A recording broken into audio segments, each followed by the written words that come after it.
नमस्कार दोस्तों। जैसा कि मैंने अपनी पुरानी वीडियो में कहा था कि हम बॉयकॉट चाइनीज़ प्रोडक्ट से रिलेटेड प्रोज और कॉन्सिक्वेंसेस पर एक नई वीडियो पर बात करेंगे। आज की वीडियो में हम देखेंगे कि आखिर चाइनीज़ प्रोडक्ट को बॉयकॉट करने से चाइना को कितना नुकसान होगा और कितना हमारी देश को नुकसान होगा, और ऐसी कई कंपनीज, ऐसी कौन सी कंपनीज है जो इंडिया से काफ़ी मोटी हैवी रेवेन्यूज़ कमाती हैं, और देखेंगे इसके सॉल्यूशंस पर भी।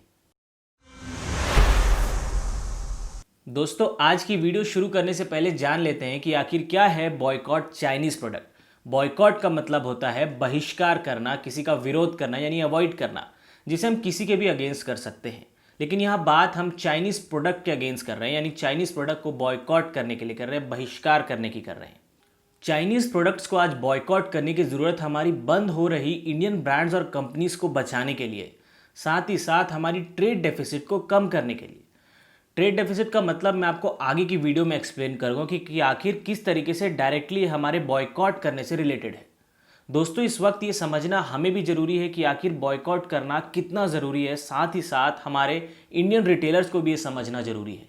दोस्तों, चाइना की इस स्ट्रैटेजी में आज हम सब फंस चुके हैं। इस वक्त आपके यूज़ कर रहे इस फ़ोन से लेकर आपके रूम में लगे टीवी, एसी और फैन तक, चाइना ने इंडिया की इलेक्ट्रॉनिक मार्केट में करीब 70% का इन्वेस्टमेंट कर रखा है। जिन प्रोडक्ट्स को, जिन इक्विपमेंट्स को हम सस्ता और अच्छा समझकर अपने घर ले आते हैं, दरअसल यही चाइना की सबसे बड़ी इन्वेस्टमेंट, और पिछले 20 साल से हम यही करते आ रहे हैं। इंडिया चाइना की 2001 की इंपोर्ट एक्सपोर्ट की रिपोर्ट के मुताबिक इंडिया ने चाइना को 1 बिलियन के इंडियन प्रोडक्ट्स बेचे थे। वहीं चाइना से करीब 2 बिलियन के चाइनीज प्रोडक्ट इंपोर्ट किए थे। दोस्तों, इन दोनों ही देशों के बीच जो ट्रेड के बीच का इम्बैलेंस है, यही कहलाता है ट्रेड डेफिसिट। यानी चाइना आज ट्रेड सरप्लस में है, जो एक पॉजिटिव फैक्टर है जिसमें हर एक देश रहना चाहता है, जिसे मेंटेन करने के लिए उन्हें अपनी ट्रेड डेफिसिट से कम रखनी होती है। लेकिन इंडिया के लिए ये मेंटेन करना आज बहुत मुश्किल है, क्योंकि आज इंडिया चाइना का सबसे बड़ा इंपोर्टर बन चुका है, यानी खरीदार बन चुका है। अब बात करते हैं कि आखिर पिछले साल हमने कितना इंपोर्ट और एक्सपोर्ट किया है चाइना के साथ। 2018 और 19 के इंडिया चाइना के इंपोर्ट एक्सपोर्ट के मुताबिक इंडिया ने चाइना को करीब 17 बिलियन के इंडियन प्रोडक्ट्स एक्सपोर्ट किए हैं, यानी बेचे हैं, और वहीं चाइना से 70 बिलियन के चाइनीज प्रोडक्ट इंपोर्ट किए हैं, यानी खरीदे हैं। और इसके बाद 53 बिलियन की ट्रेड डेफिसिट अपने नाम कर लिए हैं। अब ऐसे में आप कहेंगे कि क्यों ना हम चाइना को ही बैन कर दें, लेकिन वर्ल्ड ट्रेड ऑर्गेनाइजेशन के रूल्स के मुताबिक ये करना असंभव है। अगर हम आज चाइनीज़ प्रोडक्ट को बॉयकॉट करें, यानी चाइना की 70 बिलियन में से 50% हम बॉयकॉट करें, तो चाइना को ऐसे में 35 बिलियन का नुकसान सहना होगा। वहीं अगर चाइना इंडिया के प्रोडक्ट्स को बॉयकॉट करे तो इंडिया को केवल 8 बिलियन का नुकसान सहना होगा। लेकिन इस वक्त इंडिया के लिए 8 बिलियन का नुकसान सहना बहुत भारी पड़ सकता है।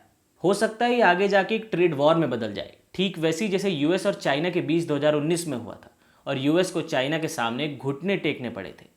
खैर, उसके बारे में बात करेंगे एक नई वीडियो में। फिलहाल देखते हैं कि आखिर चाइना ने इंडिया में ऐसी कौन सी 3 सबसे बड़ी स्ट्रैटेजीज लगाई हैं जिसके कारण आज वे करीब 74% के इंडियन इलेक्ट्रॉनिक मार्केट में अपनी शेयर रखता है। देखते हैं आगे की वीडियो में। स्ट्रैटेजीज यानी रणनीति। चाइना ने इंडिया की इलेक्ट्रॉनिक मार्केट में एंटर करने से पहले इंडिया की वीक मार्केट्स पर जोर दिया, जहां आते हैं हमारे मोबाइल रिटेलर्स।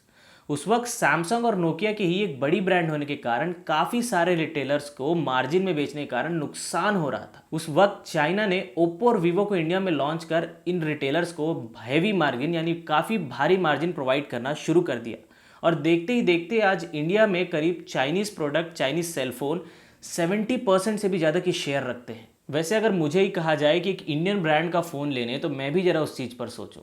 इसका मतलब ये नहीं कि हम चाइनीज़ प्रोडक्ट्स बॉयकॉट नहीं कर सकते। भले ही बड़े प्रोडक्ट्स हम बॉयकॉट ना कर सके, लेकिन छोटी छोटी चीज़ें जिस पर हम काफ़ी पैसे इन्वेस्ट कर देते हैं, उन चीज़ों से हम इसको बॉयकॉट कर सकते हैं।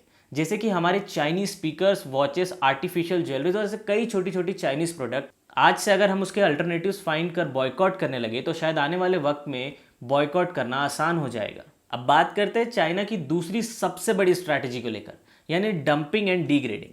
डंपिंग का मतलब अपनी प्रोडक्ट्स मार्केट में लॉन्च करना, सेम क्वालिटी प्रोडक्ट मार्केट में लॉन्च कर दूसरी क्वालिटी प्रोडक्ट्स को डिग्रेड करना, यानी उनकी सेल्स पर एक भारी प्रभाव डालना। जैसे अगर एक इंडियन प्रोडक्ट मार्केट में करीब 60 रुपए की बिक्री होगी, वहीं चाइना अपनी प्रोडक्ट 40 रुपीज़ यानी 40 रुपए में बेचेगा, और तब तक बेचेगा जब तक वो इंडियन प्रोडक्ट्स की मार्केट में सेल्स में डिग्रेड ना आ जाए। और एक बार डिग्रेड होते ही उसके बंद होने का इंतजार करेगा, और उसके बंद होते ही वे अपनी प्रोडक्ट को अल्टीमेटली उससे रिप्लेस कर मार्केट प्राइस बढ़ा दे। दोस्तों यही है चाइना की दूसरी सबसे बड़ी strategy, dumping and degrading.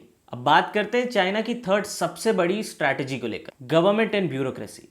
China की गवर्नमेंट अपनी इंडस्ट्रियलिस्ट से एक हेल्दी रिलेशन बनाए रखते हैं ताकि वो अपनी ट्रेड एफिशिएंसी बढ़ा सके, जिसके चलते वो अपने आप को ट्रेड सरप्लस में रखते हैं, जिसपे आज इंडिया काफ़ी हद तक लैग करती है, कहीं लाइसेंस को लेकर तो कहीं करप्शन को लेकर। ऐसे में इंडिया का गवर्नमेंट और ब्यूरोक्रेसीज वाली स्ट्रैटेजीज को अपनाना बहुत मुश्किल है। अब देखते हैं कि इंडिया में ऐसी कौन सी सबसे बड़ी चाइनीज ब्रांड्स है जो इंडिया से काफ़ी हेल्दी रेवेन्यू कमाती है। बीबीके इलेक्ट्रॉनिक्स, ये एक चाइनीज मल्टीनेशनल इलेक्ट्रॉनिक कंपनी है जो आज दुनिया की सबसे बड़ी सेलफोन मैन्युफैक्चरर्स में से एक है, जिनके सेलफोन्स हम डेली लाइफ में आज यूज़ करते हैं, जिनके ब्रांड्स हैं Oppo, Vivo, one plus, Realme जैसे कई बड़े बड़े ब्रांड्स हैं। दूसरी सबसे बड़ी कंपनी है टेंसेंट, जो बनाती है ऐप्स जिसे हम डेली लाइफ में यूज़ करते हैं, जैसे ड्रीम11, फ्लिपकार्ट, ओला, स्विगी और ऐसे कई सारे ऐप्स हैं, जिनके आज अल्टरनेटिव्स फाइंड करने में हमें किसी भी तरीके की परेशानी नहीं आएगी, क्योंकि आज इंटरनेट पे इनके कई सारे अल्टरनेटिव्स अवेलेबल हैं। हम इस वक्त सिर्फ इन्हें रिप्लेस कर सकते हैं और इनके एक्सपेंशन पर रोक लगा सकते हैं।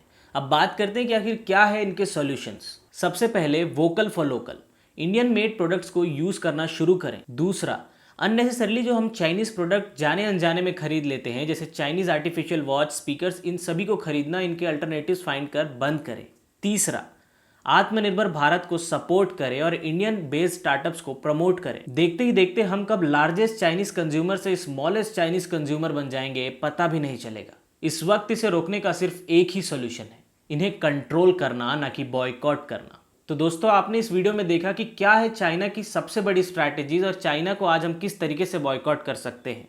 दोस्तों अगर आपको ये वीडियो पसंद आई तो आप हमारे चैनल को सब्सक्राइब करें, हमारी वीडियो को लाइक करें और शेयर करें ज़्यादा से ज़्यादा लोगों तक। जल्दी मिलेंगे एक नई मुद्दे के साथ।